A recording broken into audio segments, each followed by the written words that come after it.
Brilliant. Welcome to the next Commit Happy Hour here on Friday the 26th of June. We're going to be looking today at an animated vision for safety briefings, something that's very important during the current crisis, and as we start to take ourselves out of lockdown and we're starting to bring people together to brief them for tasks, whether that's on construction sites or wherever that might be. We're going to have to do that in a very safe and organised manner. So today we're joined by Ola, Alicia and Sean, who are going to talk through what we've got here. I'm quite excited to see what we've got.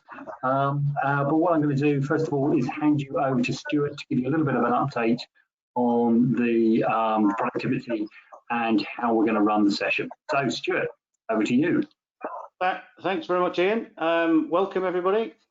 This is the latest instalment for the happy hour, the Commit community, Commit to Productivity.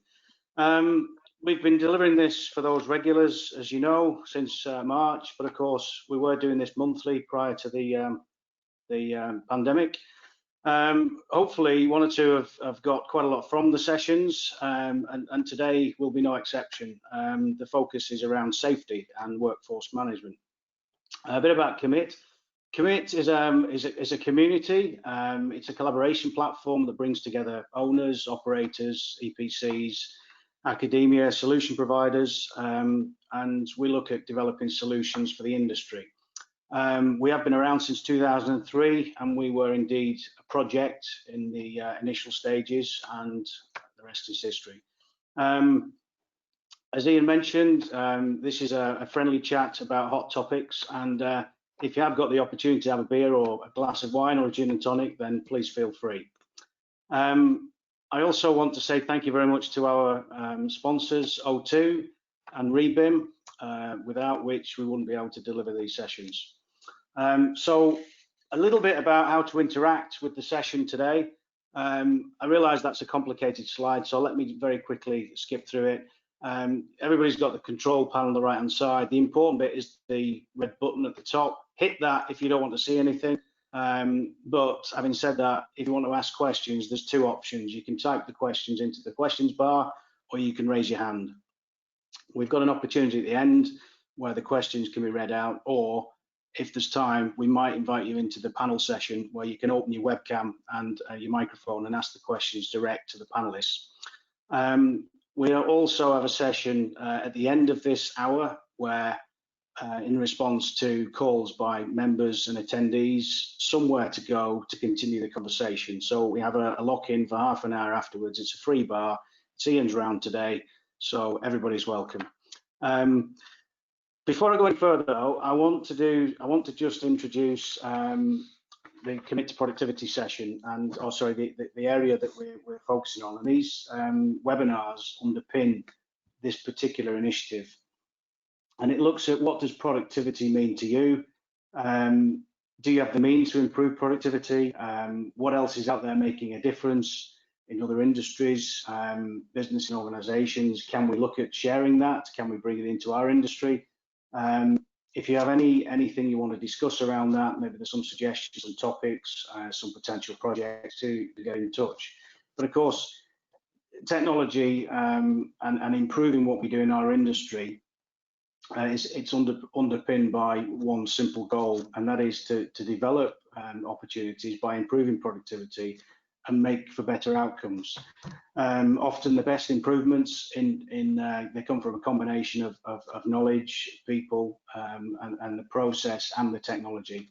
So hopefully today you'll get quite a lot from what Ola is going to show, and I'll come to that in a second. Just bear with me. This is the Commit to Productivity chart.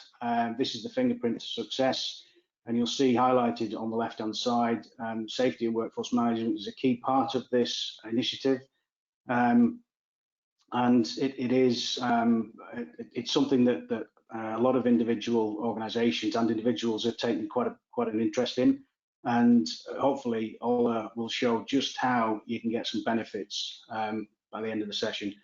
again, all the way through, if you've got some questions, please either type them into the bar or raise your hand and get involved in the discussion at the end.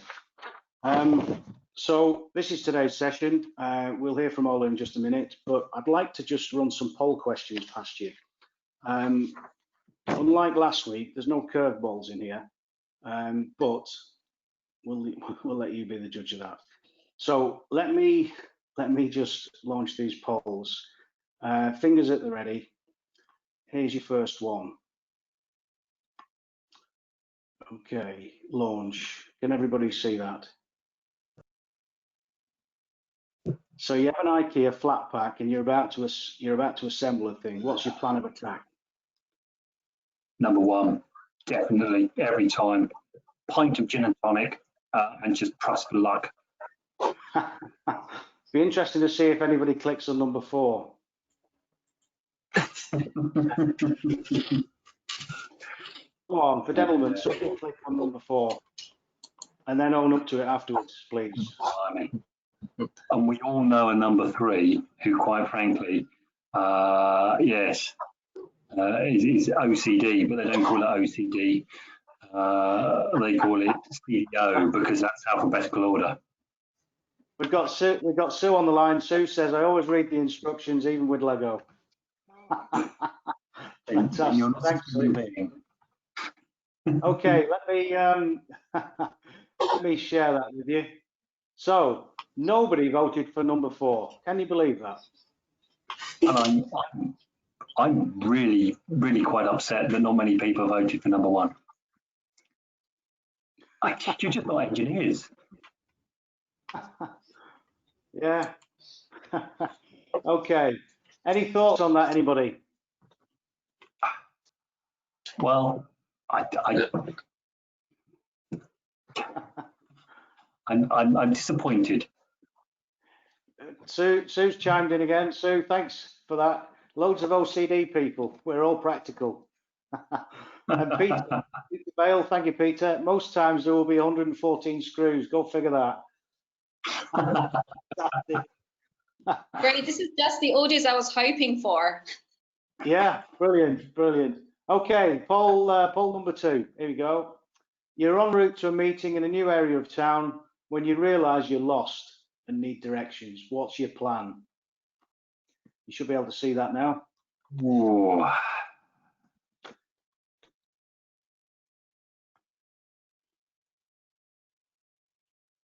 Oh, it's got to be number 1 again. Somebody's written these for me, haven't they? As number 1.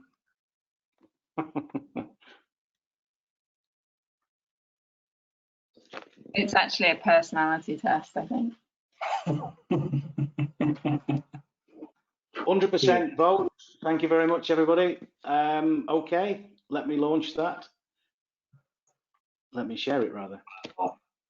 13% scan the surroundings. Okay, that's probably what I thought. 47% use Google Maps, and 40% get out Google Maps, activate the voice guidance. Goodness. Is that what you thought, Ola? Now I understand why so many people talk to themselves on the street. And I thought they were just on the phone, but turns out they look for directions. I've got to admit, I very rarely get my phone out on the street, as it were, and start looking at it. Maybe it's that sort of cautious, my life is on my phone. So if I got it out and somebody nicked it from my hand whilst I was looking at a map or trying to find directions, I'd be lost. So yeah, I can sort of see the kind of like quick glance, put it in your pocket. But yes, activate the voice. It's so you don't look like a tourist. That's why people put it back in the pocket. Exactly. So there's poll number 3.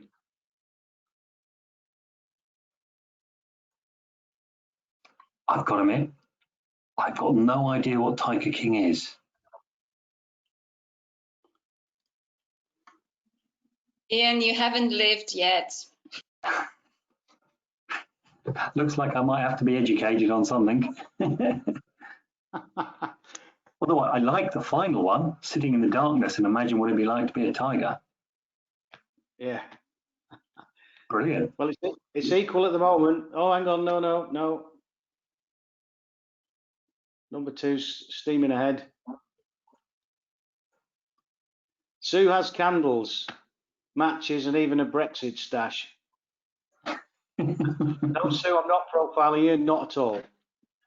Well, the next option down there, which is even more geeky and techy, is I've got a set of Gen 3 night vision goggles in the drawer just over the side there. So really, who needs candles and torches? Fabulous. Okay, so the fourth and final question. Here we go. Wait a minute. No, we haven't got the fourth and final question. It's actually duplicated the third question. So you're not getting that again. You've had the answers. So thank you very much for participating in the polls. I'm going to leave those. I'm going to leave those behind, and I don't know why it duplicated them, but never mind. That's a technology challenge for today. That's one of, well, hopefully one of one.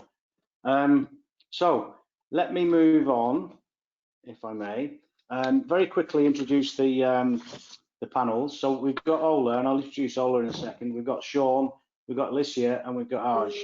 And I'll introduce more fully later. But first and foremost, I want to introduce our main presenter, Ola. Ola is Head of Innovation at PMR Products, as well as the Chief Designer at Brief Chief Designs. Ola, I'm going to now hand control to you. 1 second. I said we only got one technology challenge, and we have. There we are. That's it. So it's over to you, Ola. Thank you. Thank you, Stuart. I'm just going to load up. Whoops. Hold on. Load up my presentation.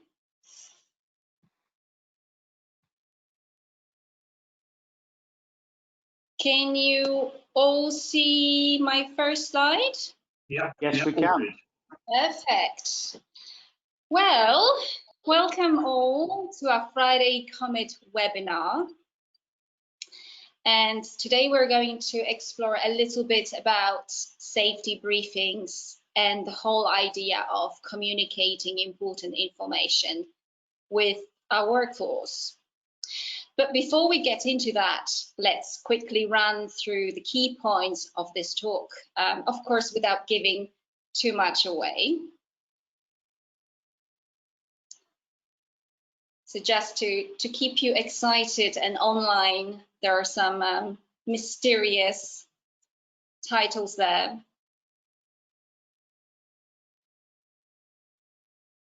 And we're going to end with a quiz as well. So pay attention, that's all I'm going to say. So as Stuart has mentioned already, my name is Ola Gvost. I think somebody forgot about vowels in my surname, but nevertheless, that is my surname. It's the correct spelling. And I'm a Chief Director at Brief Chief Designs. I have been developing and deploying technology to construction settings for over 12 years now, starting from Olympic Park through Crossrail to most recently Tideway and HS2 and anything in between. My involvement has always been very hands-on, often spending a lot of time on site itself among the workforce. What I have discovered time and time again was the gap between the digitization of construction and various initiatives and the everyday realities on site. Digital construction often feels very elitist and, well, something for the digital leads and the innovation gurus to focus on and get stuck in. But for the average Joe Blog on site who just finished an 8-hour shift in the tunnel, it often seems like an alien concept that will never break into his threshold. And so apart from occasional flashing hard hats and glow-in-the-dark safety vests, The business as usual remains, and the gap between digital leads and the workforce remains unchanged. But don't take my word for it. A 2019 global research confirmed that construction industry to be the fastest growing industry with the slowest uptake on technology and gaining only 1% of productivity in the last 20 years. That's 1%.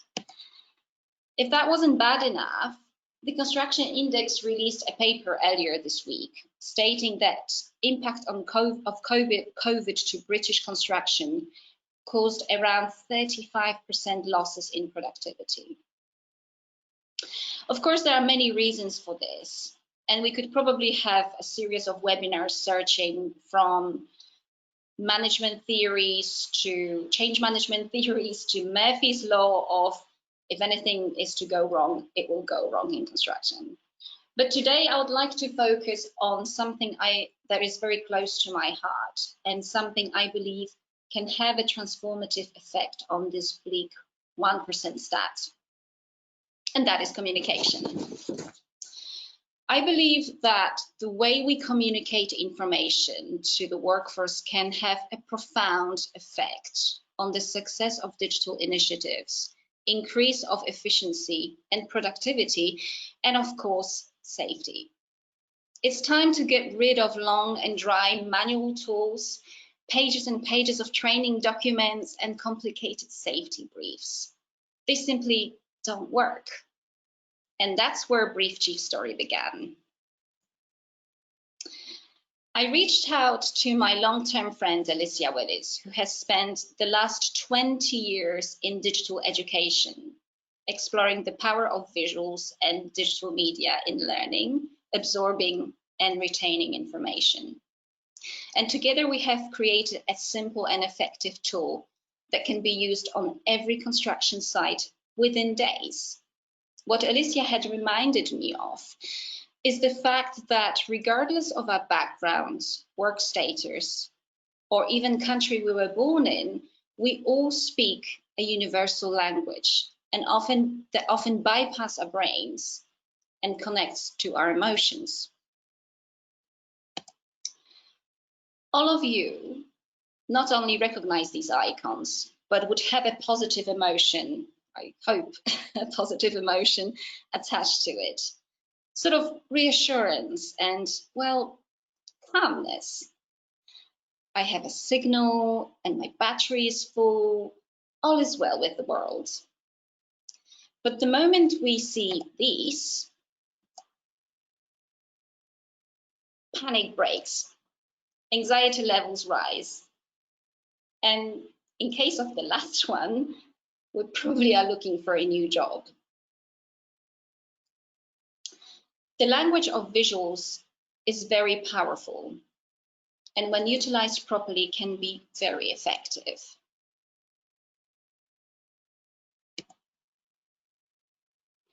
Using the science and experience in effective communication, we have created our solution to help reclaim the briefing space, to incorporate current digital assets, culture, the important messaging, clarify often complex information, new safety regulations, use of individual tools or new machinery, and focus on retaining that information and storing it in the long-term memory of our brain, triggered by specific events, spaces, or even objects that we see on site.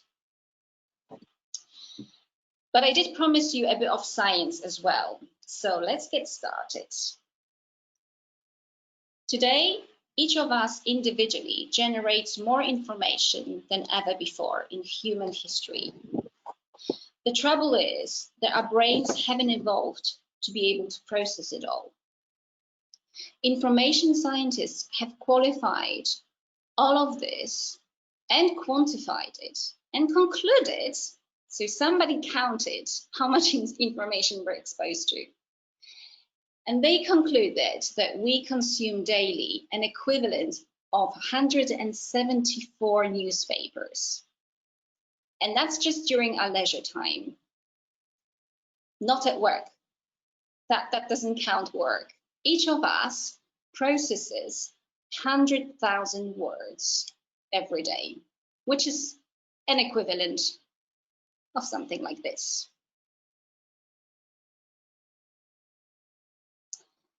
With more complex health and safety procedures and introduction of new technology, suddenly we can begin to understand the reason behind the disappointing 1% stat of productivity increase I mentioned earlier. So to understand how we can mitigate this problem, we need to understand how our brain works. Our brains are predominantly designed to absorb visual information. Our brains can process an image within 13 milliseconds, can absorb this image and information about it from this image or motion graphic 60,000 times faster than if it was written in a text. And 90% of all the information that we consume is visual. Most of you have heard the term long-term memory. But actually, we use on day-to-day basis to get to work or at work, we use this thing called working memory. Working memory enables us to walk and text, drive and talk on the phone, and generally perform our daily tasks. It's very limited and only works effectively if tasks are repeated over and over again. When we hear a new piece of information, it stores it for 1 to 2 seconds. So anything that comes into our ear stays there from between 1 to 2 seconds. It takes SAS, which is a supervisory attention system. You always have to have an SAS near you. To respond in the critical situation between 8 to 10 seconds and access long-term memory. That's why your mind often goes blank when you're nervous. So your SAS goes into your long-term memory, but if there is nothing there, then your mind not only goes blank, it goes panic. And during the PowerPoint presentation with a lot of text on slides, well, they have a shelf life of about 30 seconds. So anything we read stores in our working memory for 30 seconds. So the famous saying, in one ear and out the other, turned out to be a scientific fact after all. So what we want to do is access our long-term memory as much as possible, and that's where stories, images, and motion graphic reside. Here is an example of a typical safety brief contained on multiple pages on the safety document. What if a 20 or 30-minute briefing could be turned into a visual 3-minute animation, much like this? So this is just a little snippet of about 3 pages worth of briefing. Hi, my name's Charlie. We're going to take a brief moment now to keep you safe later. In today's briefing, we're going to look at pedestrians working in the tunnel. During the construction of the tunnel, there will be some works which require pedestrians walking and/or working on the tracks at specific locations in the tunnel. This will be primarily for tunnel surveying and for inspection and maintenance of track, services, walkway, and belt conveyor. The following safe system of work will be used for personnel required to work in the tunnel while trains are in operation. A permit to work in the tunnel will be issued by the pit bottom charge hand and authorised by the PIC. Every permit has a checklist of details which must be completed by the personnel who will work in the tunnel. This tick list will be found in your documents. The pit bottom charge hand will be responsible for controlling the access to all the personnel required to work in the tunnel where they cannot carry out their duties from the designated tunnel walkway. there must be a minimum of 2 persons working together at the work area in the tunnel, and from them, 1 person will be designated responsible for the safety of the team while performing the works on the rail track.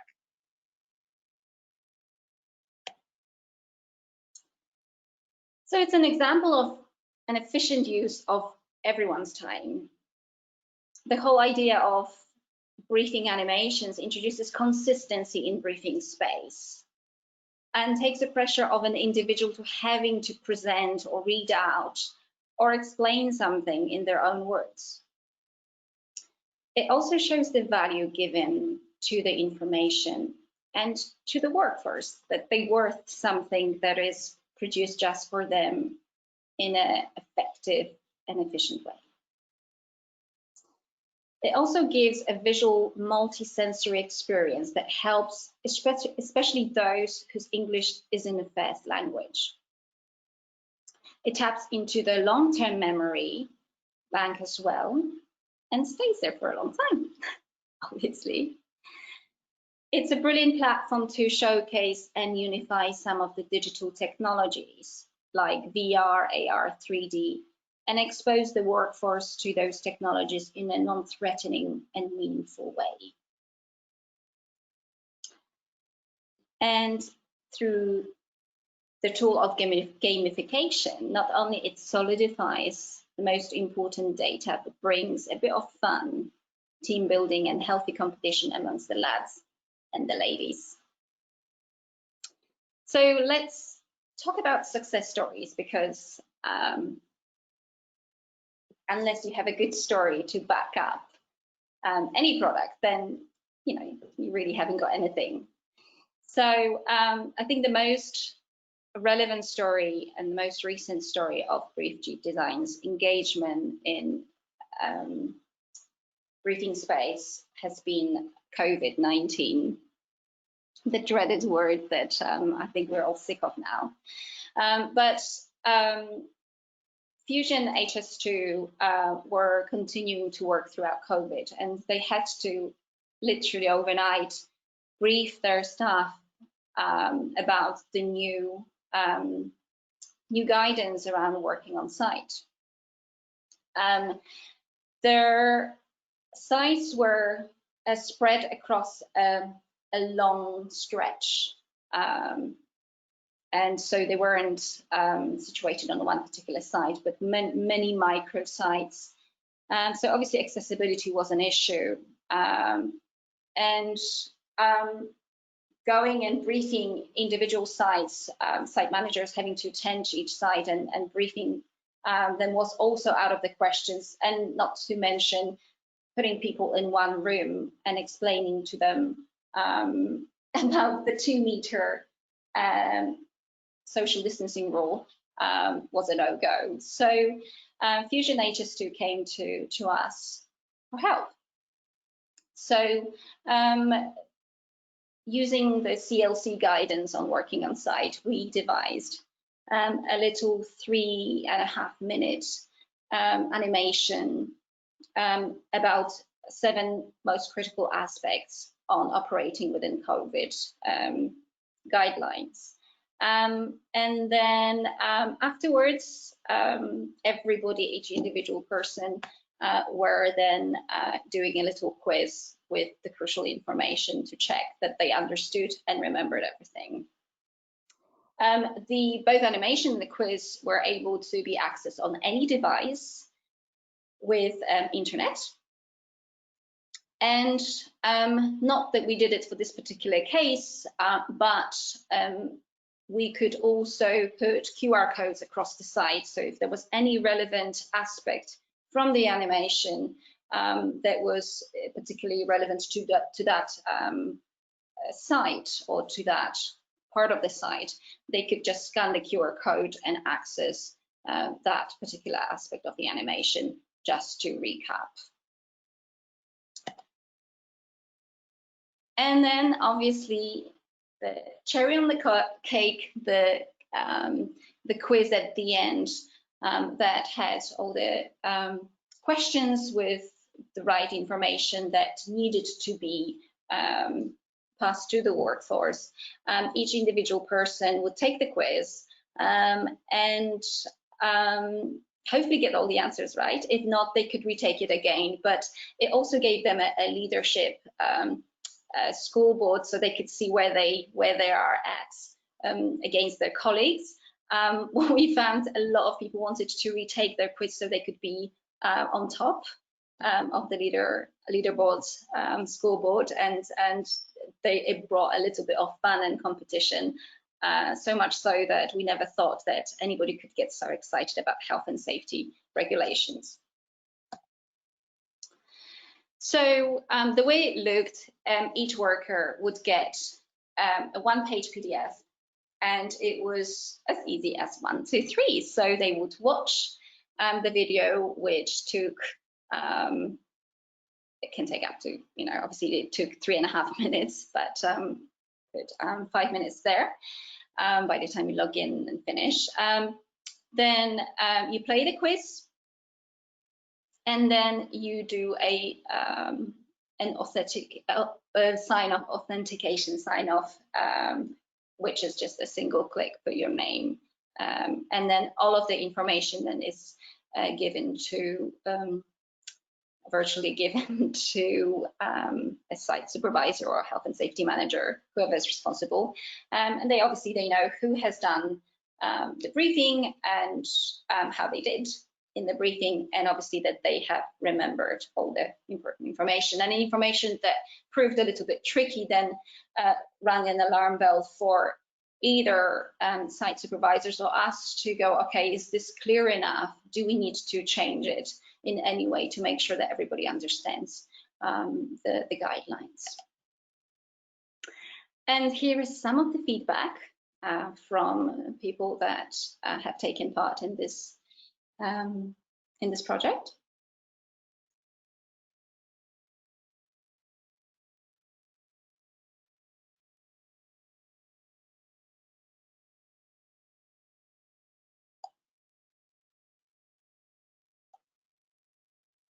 So, as I promised you, we're going to do a little quiz ourselves. So we're actually going to use the same platform as we would for the briefings. And all I need you to do is get your phones. So if you could grab your phones, this is the time when you're allowed to, although I'm pretty sure half of you are already on your phones. If you go into your web browser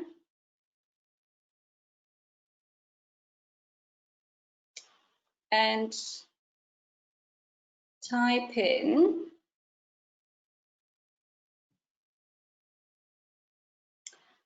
kahoot.it, so www.kahoot.it, and your game pin is 5884698.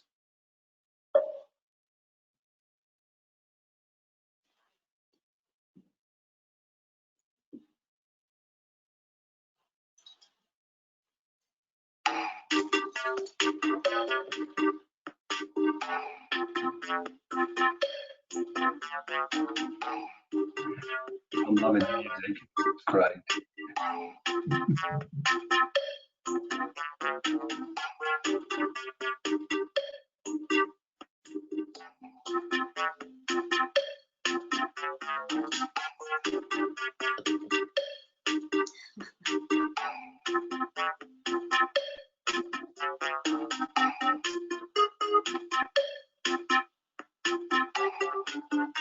Anybody else up for a challenge?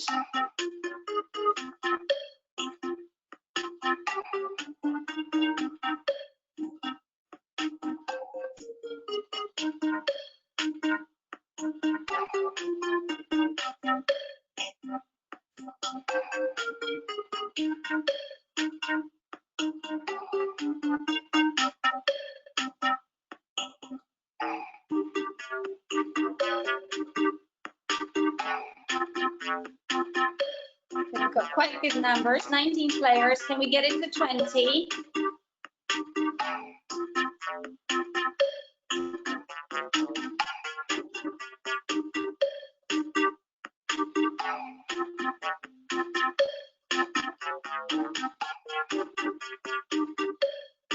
Okay, so I think we've got everybody. So all the use your phones as the answer pads. It'll be quite clear anyway what you need to do. So ready?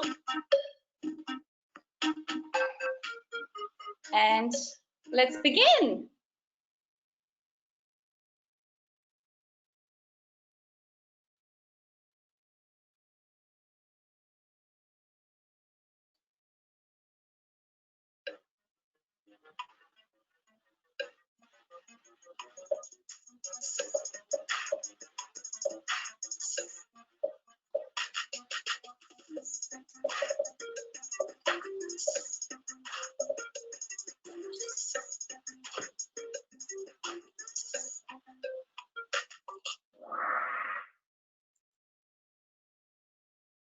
Well done for those that got my name. That was tricky.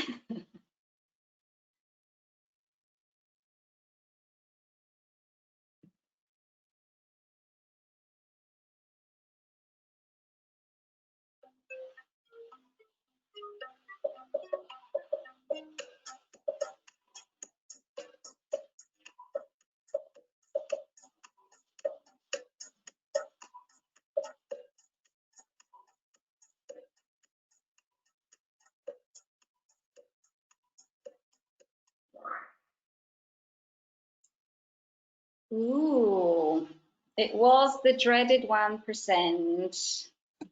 Next question.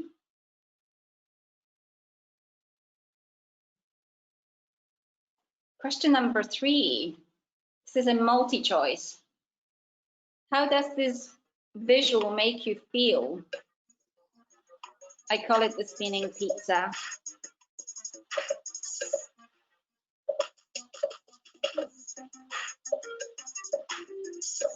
There is no right or wrong answers here.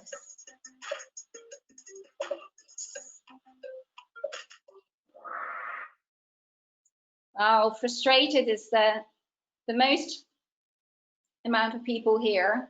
Me too. I agree.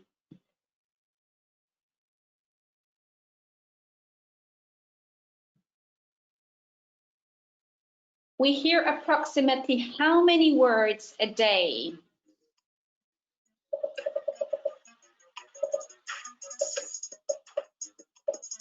So how many words a day we're exposed to?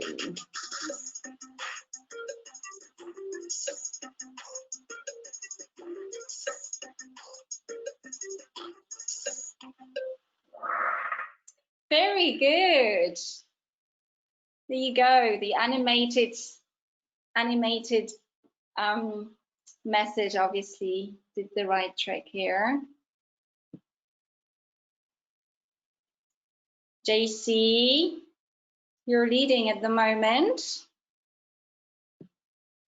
And the last one, our brains absorb and mostly retain 90% of visual information. Is that true or false?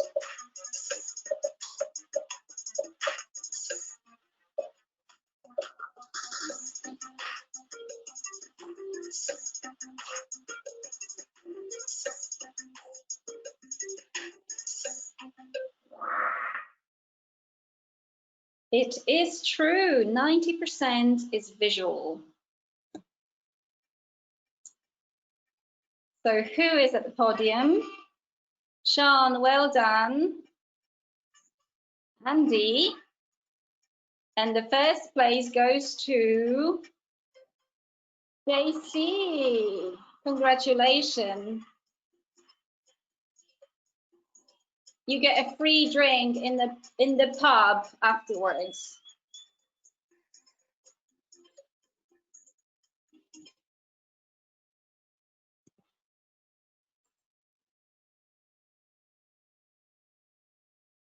So that was the fun part. I hope it was fun of our presentation. And off to you, Stuart or Ian. I don't know who's taking over from me, but thank you very much for listening. I hope you enjoyed it. I hope you learned a lot of new things and new information about your brains. And yes, any questions? Oh, firstly, thank you very much indeed. That was fantastic, really interesting. I completely agree with the fact that visual learning is so much easier and so much more important than just purely lots of words on a PowerPoint or give them a booklet to read or whatever it might be. It's a lesson that we really haven't absorbed well enough, I think, in construction. We still make the things we tell our workforces thoroughly boring, even though they're topics that are massively important. So no, that was really good. Very. I even like the music. It was yeah. Thank you. It's. I'm sure it touched on to some guilty pleasures of some people. Although what I didn't realise was that the quicker you press the button, the more points you get. Yes. Yes. So it didn't occur to me on the first one when I pressed the button and then it was kind of, oh, why isn't that? Oh, you've got to submit it. So otherwise I would have won. I should have. I was the same. I was the same, Ian, but I caught up on the next question. But no, that was very good, Ola, and it just goes to show making you know, the transfer of information, particularly when it comes to safety, because it can be quite complex. That was made very easy, and it was understood. I thought, which yeah, great, gets the message over. So thank you very much for sharing that practical session with us. You're welcome. So we've now got the panel session for Q&A. Forgive me, I've not got everybody in the right order here. I've got Ola on the left-hand side, as you can see the slides. I've got Sean, I've got Alicia, and I've got Aj. Aj, you need to, if we can see you, what I need to do is just let Jerry, if you wouldn't mind stepping back. We can have 6 people on the panel visual at any one time. Let me just check, Aj, if you can join. So from left to right, I've already introduced Ola. We've got Sean. Sean's a work superintendent at Tideway. We did see an example that Ola showed at Tideway.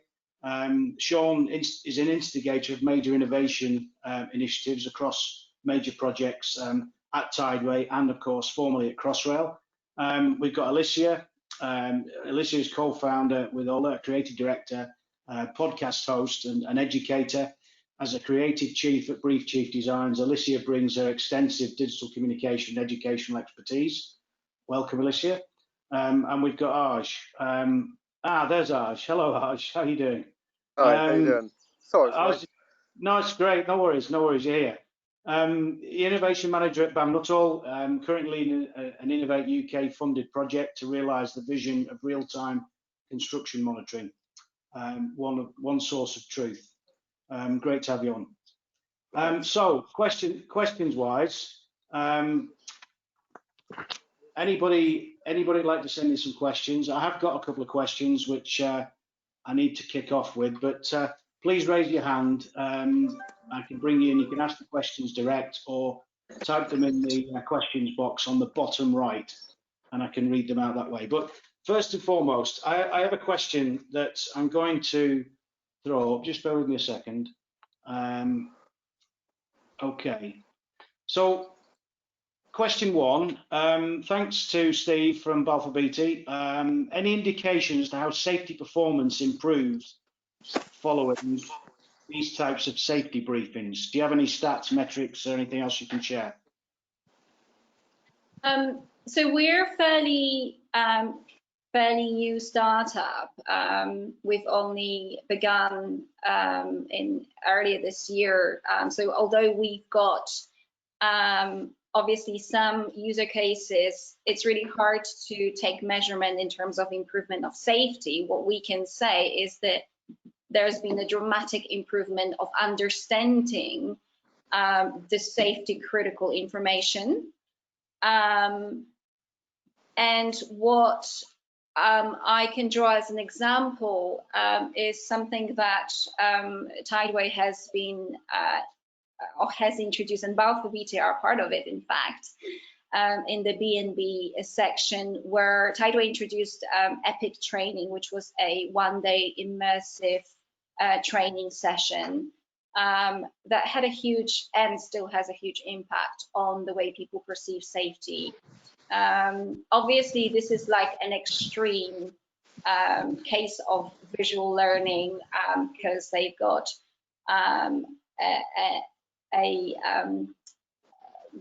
actors hired to essentially perform various scenarios. So it's obviously quite costly, but some incredible initiative that should be, and hopefully will be, passed on to other projects. But at the moment, as I said, the stats that we get because of the quiz, it gives us all the information about individual performance, and also overall question and answer information, how people did, and what they understand, what they don't understand. So based on that, we can then look at, obviously, how it's going to impact the site. I hope that answered your question. I think so, yes. Steve, if you want to come back on that at all, please do. Oh yeah, he's sent, yeah, thanks Steve, thanks, yeah. Okay, this question comes in from Caleb, and it's to Sean. What were the key benefits of using this on the Tideway project? Sean? Oh, you're muted. Oh, there you go. Yeah. One of the main benefits was the ease of use.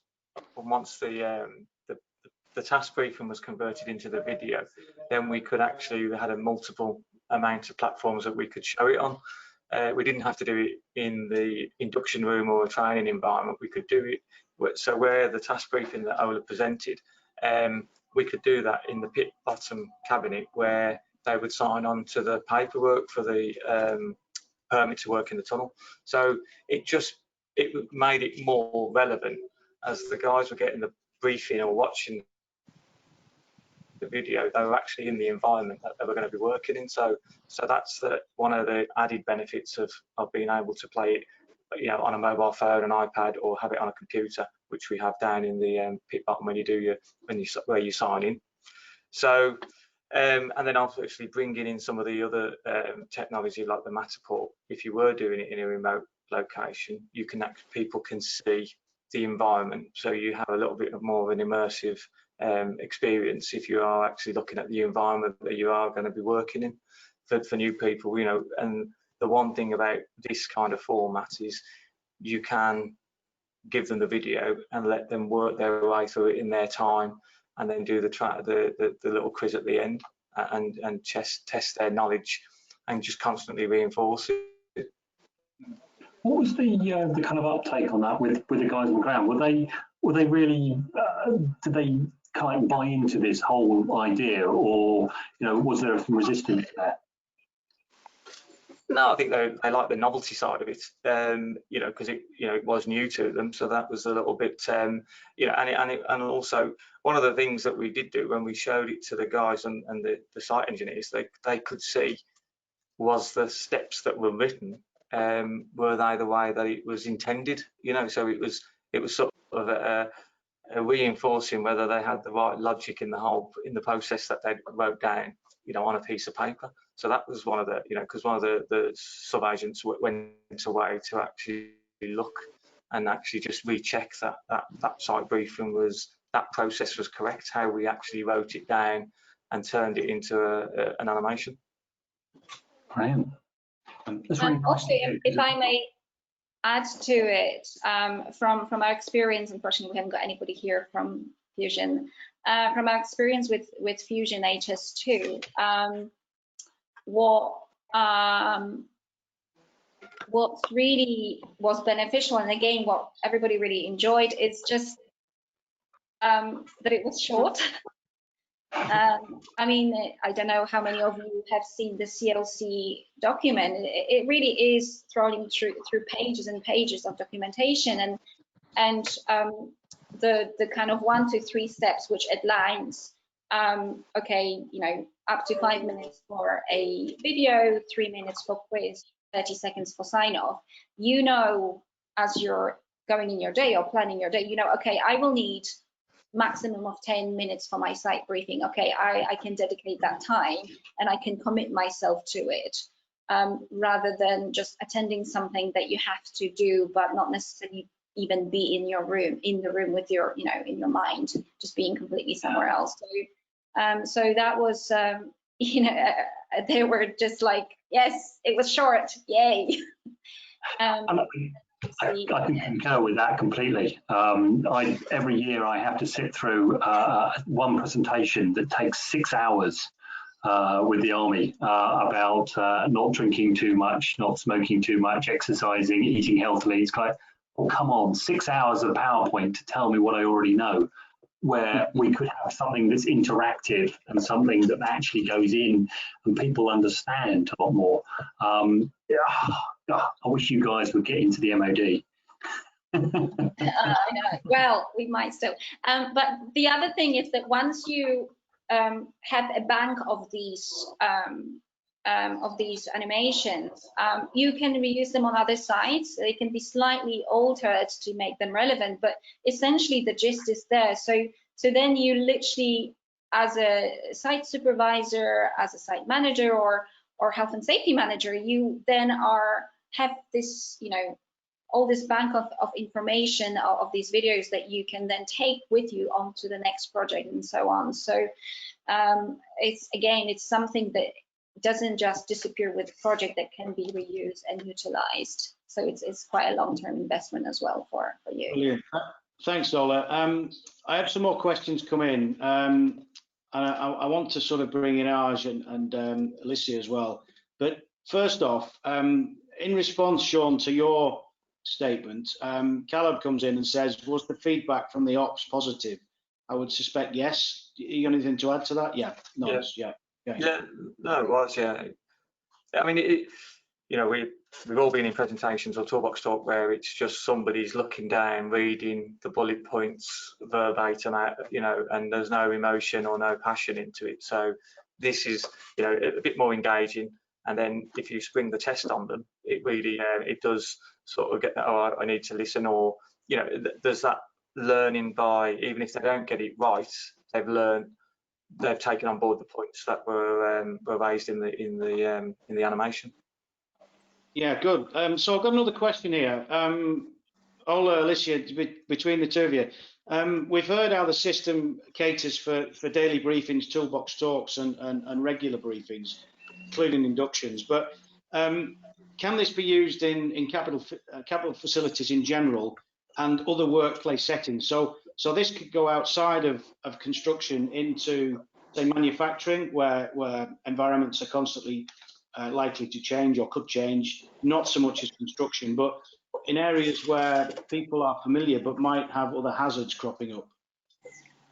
Ola, can I ask you first? Oh, I was going to say Alicia. Well, Alicia,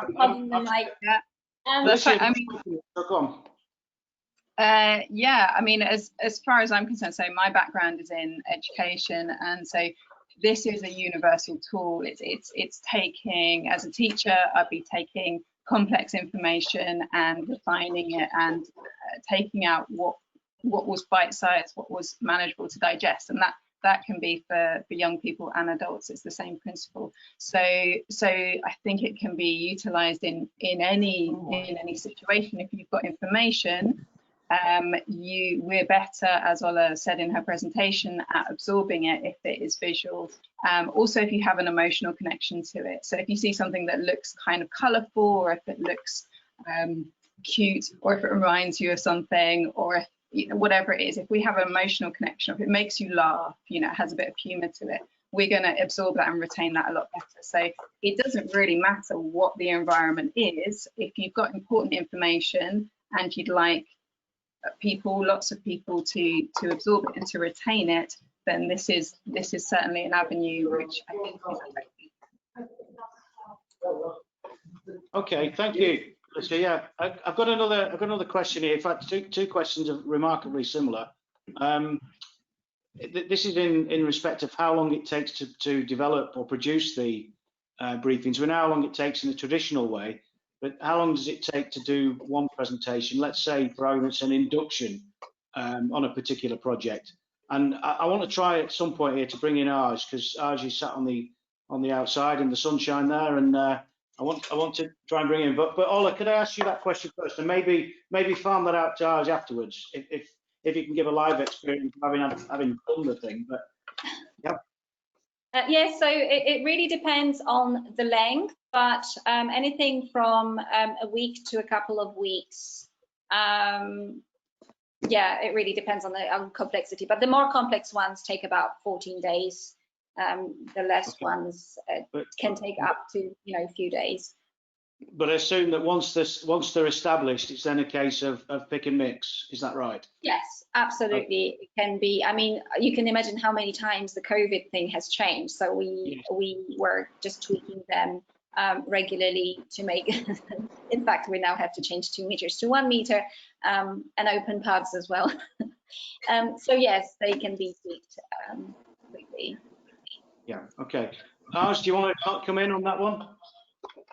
No, I just want to add that I've been to lots of briefings myself, and it can get extremely tiresome if you're a visitor, where you might spend a good 2-3 hours listening to various aspects of the job which may or may not have relevance to you. So I totally see where this, it makes sense. It's good to understand the timescales for delivery as well, because that's the one thing, is that our construction sites change quite a lot over time. And so understanding how long the briefings are relevant for, the time it takes to develop them, and the value that comes out of that. So if you've got a testing method that actually shows that people are retaining more information than they would otherwise, then it definitely demonstrates value. So that's good. Great. Yeah, that's what I thought. Okay, another question I've got. Roy Pearson, thanks Roy for coming on. Roy asks, is there a danger when using animation that some staff may feel that it is condescending? Yeah, or I can take that one. Yeah, it's interesting. You have to take a temperature of your client, and so when we're creating the animations, we are personalizing them to the clients, and so we will ask things like what kind of effect do you want? So I think in one that we did, we added a bit of humor to that, but that's certainly something that is in negotiation once we're creating them. I think you'll find mostly that people prefer it than not prefer it. With the ones that we've been doing, we try to go to cutesy, it's my keyword is accessibility. So you want it to be familiar enough and friendly, but you don't want it to be patronizing, as if you're speaking to a young person or a toddler or whatever. So we're very attuned to that. So it would certainly be a conversation that we would have with clients, and we would adapt accordingly. Sure. Yeah. Thank you for that. Okay, we're almost at time now. So it's a case of we'll not close up completely, but what I will do is I'll say thanks to our presenters. We have got an opportunity to carry on the discussion afterwards. We've got another half hour with the continue the conversation. But I want to thank Ola for putting this session together. Very informative and a breath of fresh air when it comes to delivering briefings and so on. I want to thank the panelists. I want to thank Sean. I want to thank Alicia. I want to thank Arj for making the time and coming on. We're running sessions every week, so we have another one next week. And the next session, if I can just advance to the next slide. Next slide is, I can't see the next slide. Yes, I can. The next slide is an introduction to LiDAR and SLAM, and how it's being used in construction. Well, it's a worthy presentation, so please tune in for that. I'm just also told that the last poll results, just bear with me a second, the last poll results did not share. and I need to do that. So let me just share those results with you. Can everybody see those? Yeah. Yeah. Okay. Yeah, I said we normally get one technology challenge a week on average. Sometimes we get none, and we're not disappointed when that happens. But yeah, so I wanted to share that before we close out. Any thoughts on that? I think we sort of talked through it before, didn't we, Here we go, reaching for technology yet again. Panic for a second, then realize your phone has a light. As an art teacher, I love the fact that people are imagining what it's like to be a tiger. A bit of imagination. Yeah. So just to close the session out, I'd like to thank our sponsors again, O2 and Rebim. We've got LiDAR and SLAM next week, and those are the subsequent ones, 10th of July through the 24th. So Trimble are coming on the 10th to talk about the future, and anybody that's been involved with Trimble products will know it's pretty transformative when it comes to any capital projects work. We've got Class of Your Own, the next generation, that's in on the 17th, and then we've got a really interesting one regarding blockchain and the government's new initiative about digital twins, and how blockchain can help. So please do tune in for that. So I also want to add in that all the recordings are available on the website, because people do ask that quite regularly, or ask for those. So please have a look there. And we're now in the half-hour happy hour free bar, and it's Ian's round. Indeed. But we must continue the conversation, because we still have some questions. But I just need to read out that Steve Crossland's now left. Steve from Balfour Beatty. He said, "Please note that I am JC, quiz winner. Thanks very much to all. Apologies, need to drop off now. Please send beer to my address. Happy hour is well worth it." So credit to everybody involved. But I also want to just, one second. I want to bring the next questions up. So I've got Andy. Andy makes a statement really. He likes the fact that everybody is consistent in the quality of the briefings. They run a large number of sites, and the quality of briefings on each varies significantly. So really like the idea of this. So yeah, nice bit of commentary on there. Thanks, Andy, for tuning in. Okay, so I've got one question here that's come in. Please do keep the questions coming in. We've got 20 minutes or more, 25 minutes.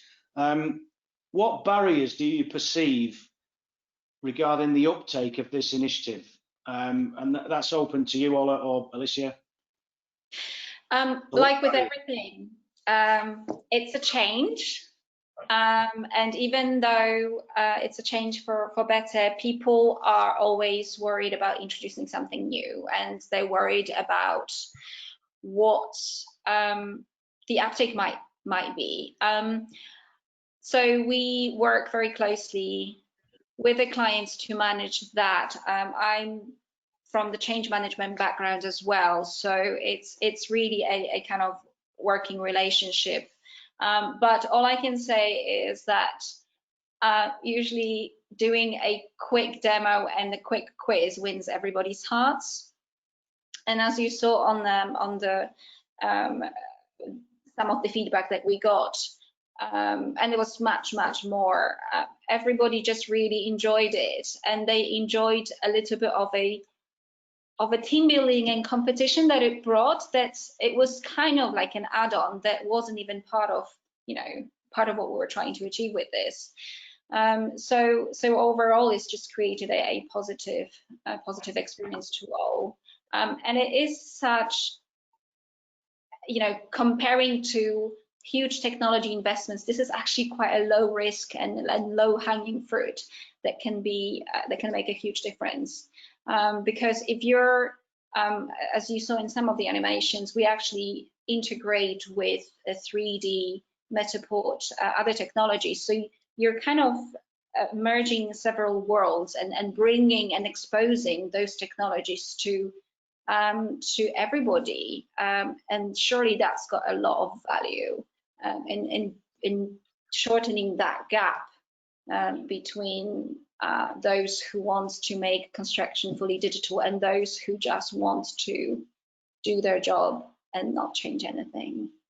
Sure. Yeah. Now, delivering inductions on projects, I've done it myself. It wasn't my regular role, but it was incredibly stressful, particularly when you've got a full room and you're trying to keep everybody's attention, and you've got 35 slides on one particular subject, and it becomes an issue with PowerPoint, because trying to keep attention for that amount of time in one area is very difficult. And doing what you've presented today, I think, is a great way forwards. And the same could be said of the daily briefings. Again, the message, you've got to get the message over to make sure everybody understands, and you're not really sure whether the message has got in or not. So the visual demonstration you gave, I think, was pretty good. The other thing, sorry, to add to it as well, we need to think about the future as well, and if we are trying to appeal to the younger workforce, we're not going to win them over with pages of instructions. They're just gonna tap out. So you have to think of the future and how you are going to present safety briefings to the younger generation. And this certainly is one of the tools. Again, this is something that we have to think about for the future, and how are we attracting these younger people to our sites? Yeah, sure. I think gamification is the key there. I think if you look in lots of other industries, the word gamification is key. There's a real uptake in what that means, and how to get people involved in something.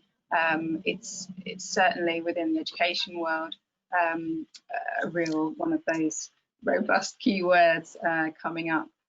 Something else quickly, you mentioned how there's pressure on the person who's presenting something. They may not naturally be comfortable doing that, and in a way with our animations, we've got Charlie, the animated character, so they're kind of taking that role over.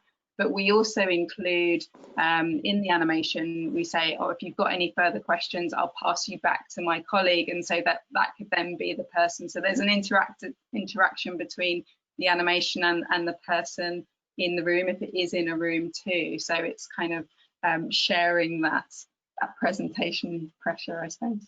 Oh yeah. I've got a question myself. Jump in, yeah.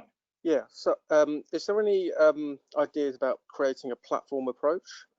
So, essentially, rather than creating individual presentations one by one, that there's a certain structure that you follow, and it might be that you upload, so you give a lot more control to the developers of the induction who normally do it, and it means that it's a far more mechanized model of delivery.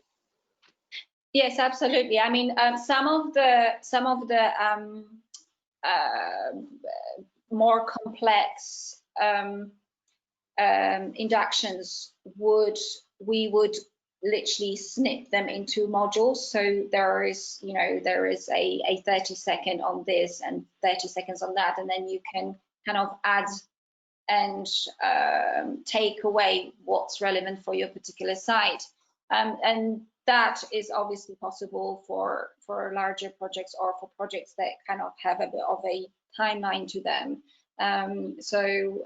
Yes, absolutely, there is it's quite modular and quite flexible. Yeah,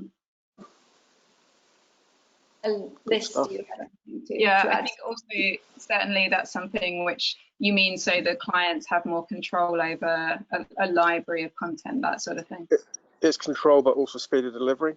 So that if you've got a basic framework or a platform model, then rather than redeveloping everything from scratch, you have a model that you're simply slotting in things and slotting out stuff as well. So it means it's the speed, it's the value, and it's also control. Yeah, I think definitely that's relevant, and that's definitely a kind of something to consider for the future. I think one thing that possibly, if you gave all of the control over to a client, part of what we do is we script, and from the creative side, I think about what would work best visually. So if you haven't got that somebody who has the time or the capacity to do that within a company, then we provide that service. But certainly, I think, yeah, there's definitely scope for developing that idea as a whole unified platform. The other thing that I kind of briefly mentioned is the whole idea of consistency. There are so many great initiatives that start at the beginning of the projects and then they fizzle out because somebody has taken it on themselves, but they have so much more work of the day-to-day basis that they just can't carry on. So obviously these new initiatives just fall off. So by engaging us, we give you that consistency because it's unfortunately true that, Ola, that happens quite a lot. And my experience is a lot of site-specific innovation, it just becomes that site-specific. It doesn't really go any further. Yeah. And that's a sad state of affairs, because some of the innovation that comes up is really worthwhile. But in the industry that makes very little in the way of profit, there's very little for R&D, and certainly to generate innovation from the start. So you're right, to come in and support and deliver this, I think from an outside position, I think is great. I'd also like to say it's also better to have a different perspective as well, because the problem is we're so used to doing, if we ended up taking over the animation, we'd end up turning it into a PowerPoint presentation within 3 weeks, and we'd end up doing it would be back to square one again, because we like bullet points and hundreds of slides. The whole point when we were talking around this with Ola and Brief Chief was that different perspective and give them free rein to present in using Liz's expertise as an educator. Something that we haven't got, that we're engineers, not teachers, or we end up falling into that trap. So that was one of the other issues. I just want to mention what Roy said. Roy's mentioned, he asked a couple of questions, Roy. First thing is, can we change to a Scottish pub with real heavy? Yes, we can. We can do that for next time, Roy. But one of the things that Roy says is, my experience of daily briefing depends on the talent of the presenter. Should we be focused on improving the presentation skills? Well, Roy, there's nothing wrong with your presentation skills whatsoever. I've sat through many a session and they're brilliant. But you're right, it depends on the skill. And sometimes if you get down to the daily briefing level, the guys are very capable of doing the work, but can't necessarily articulate the issues and what content we need to get over.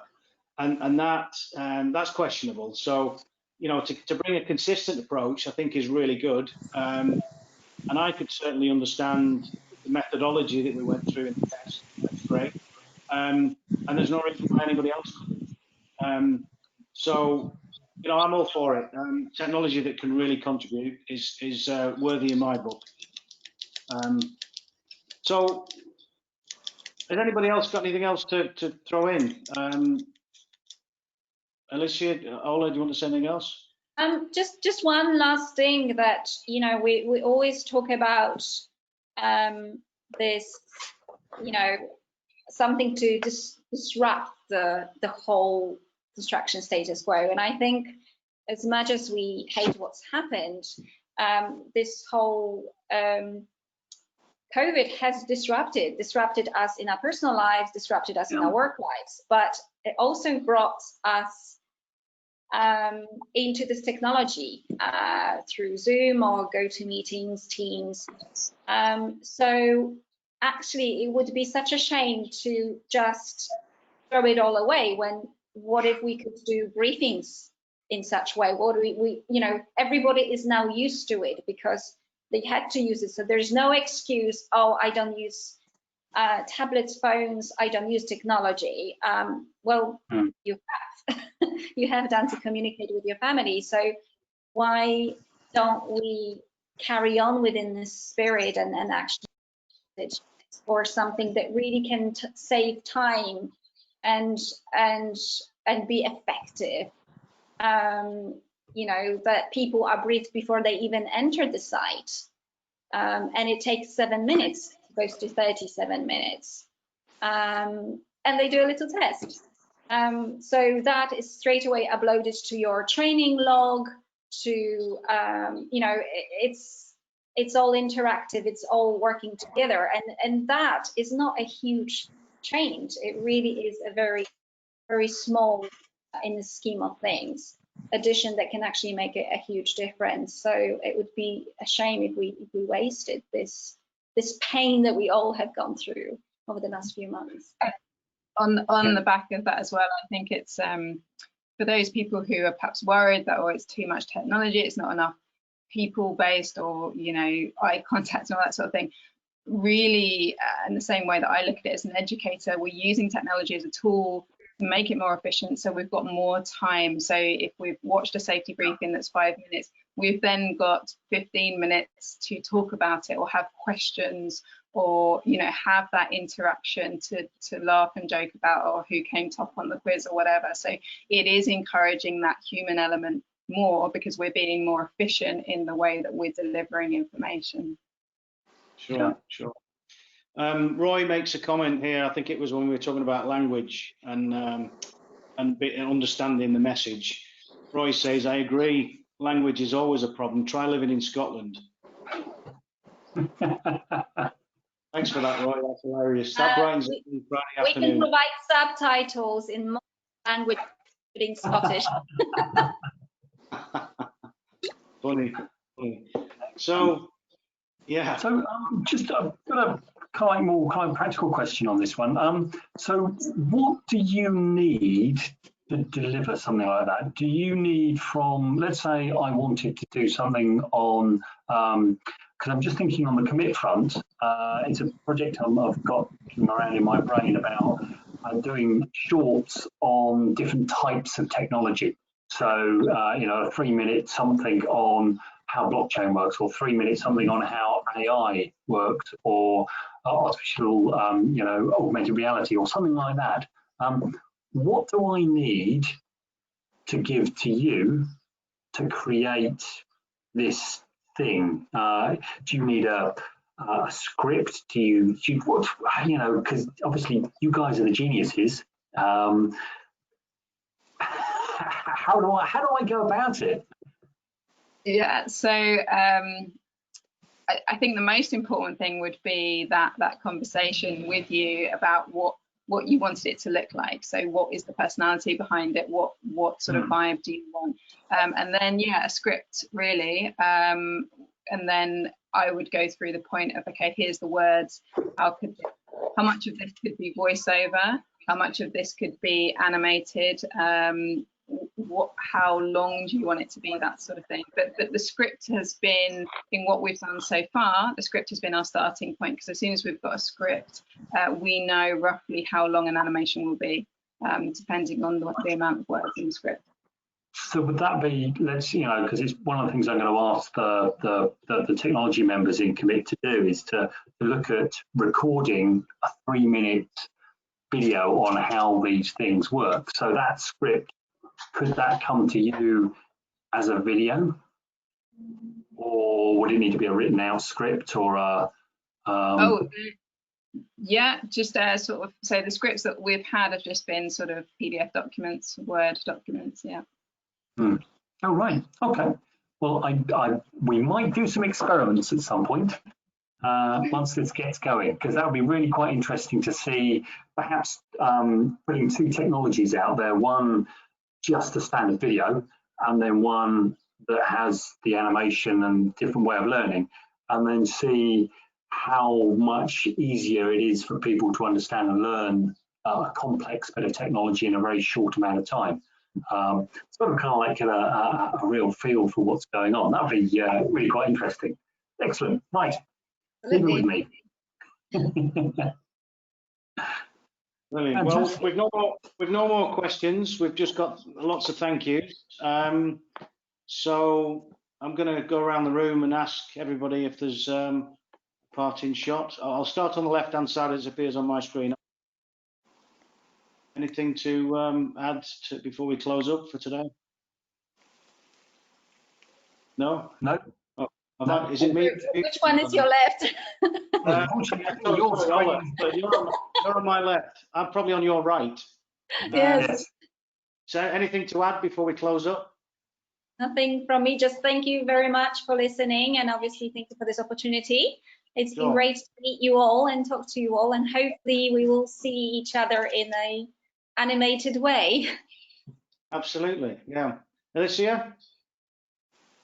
Oh, just to say it's nice to see everybody, and thanks for having me. Yeah. Brilliant. Well, thanks for coming. Sean? No, nothing really, no. But thanks for the invitation. Well, thanks for coming on. Really appreciate it. It's great to have client owners and contractors contributing, because one's got the money and the other one's got the problems. So, Arj, let me. You'll have to tell me who that is. Arj, anything to add from? No. I'm not all. It was a really good presentation. I'd be quite like to be involved with comments further. So it sounds like a good sort of space. We'll be in touch, because I noticed you're involved in Innovate UK, and one thing you should know is Commit, in partnership with one of its members, just recently won an Innovate UK bid for a COVID-19 app to trace workers in construction. So I can share that with you. Yeah, I definitely see scope for that. It's fairly innovative and pretty groundbreaking, Cool. and hopefully better than the. Oops, I'm not going there. No, it's better than what else is available. So. Yes, so great. Thanks very much. Everybody, was a joy to work with. Thanks for the presentation, Ola and Alicia, and thanks guys for the presentation questions from panelist position. And thanks to Ian, my co-organizer. Thanks to Jerry, and thanks to the several left still on the call. Thank you very much for staying on and asking questions. And we'll see you again soon. Have a great weekend. You too. Take care. Bye. Thanks. Thank you. Bye-bye.